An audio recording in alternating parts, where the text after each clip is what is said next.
Well, let me give you another. Yeah. It just strikes me. Let me give you a quick example about the maritime law, the law of water, the law of the sea. Money is water by law. So when a ship, this is why all ships are female by law. All ships, rocket ship, sailing ship, airship, it doesn't matter. If it's a ship, it's female. Right. Because the captain always refers to his ship as she. Right. She's a good ship, or she's done this. Why she? Because she delivers the product. Right, the Without vessel. she, there is no product, right? It's a vessel. It's a whole. Of course it is a vessel. So is your body. It's a vessel that produces a product. Right. So when the ship pulls into harbor, it stops, and where it parks is called its berth. It's berthing a ship, or she sits in her berth. And every item on that ship, coming out that ship, is money. It's money changing hands. Right.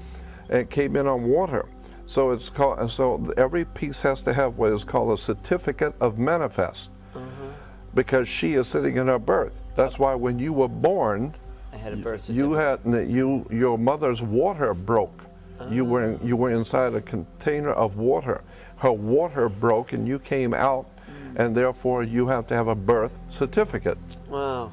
There, and it's got to be signed by the dock, because that's where the ship is sitting. The dock is where the ship sits. It's funny. So once you begin to see how the words and terms are all based on Maritime Admiralty, the law of water, the cash flow, the liquid asset. But it's not just in English, the dock, the water. Yeah, of course. But of course, it goes all the way back to the English or British domination of the seas. Oh. And so when the British began to dominate the seas, the Knights Templar Masonic Order of the Knights Templars, who have been in the middle of Asia, came back into Western Eastern Europe, brought all of these concepts, and it was developed into a commercial system of words and terms and symbols which are used in courts and government and corporations. You know, your body as a corporation. No, that's a whole story. We could talk for hours on this, but your body is a corporation. Of cells, you mean? No. It's called, and by law, your body, your physical body is a corporation. And so when you die, you're a corpse. Because when you're living, you're a corporation. You are a business. And hanging out with that person is bad business. Right. Or who I hang out with is none of your business. Right. Because your body is a business. Wow. And so you say, well, you know, what you're doing with her or him is bad business. Right. But of course, if you get married and she's very wealthy, you say she's of good stock, right? Words and terms are based on Maritime Admiralty, the law of water. And so that's why when you go into a court, you have a fence and a gate. The people sit out here and the judge sits inside. The gate is called a floodgate. When you go through the canal, you have a floodgate. Right. So when you're sitting out here, you're in the law of the land. The judge has no control or no jurisdiction over the people sitting out here. No jurisdiction whatsoever. Right, because they're outside the gate. That's outside the gate. Right. That's on land. Right. But when you walk past that gate, now you're in hot water. And someone's going to have to bail you out. Bail, yeah. Okay. Bail.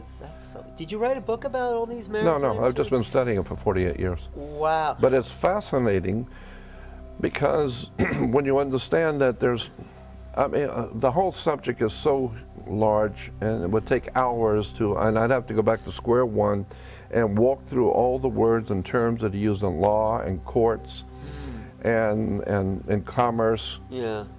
For you to understand how pervasive this concept of water is on the earth. Wow. The law of water, Maritime Admiralty, it's an extraordinary story about how governments rule the world. And unless you understand this, you're never going to figure out what's going on. Look at it. When you walk into a courtroom and they call your name, you get up and you put your hand on the gate and you open the gate. The moment you put your hand on the gate, by international law, you of your own volition have opened yourself up to Maritime Admiralty law, because you were on the law of the land. As long as you don't touch that gate and go through it, you haven't opened the floodgate. Now once you open the floodgate, there's a piece of wood on top of that gate, and it's called the bar, and you're not licensed to pass the bar. So what you've done is you've opened the floodgate, but you weren't licensed to pass the bar.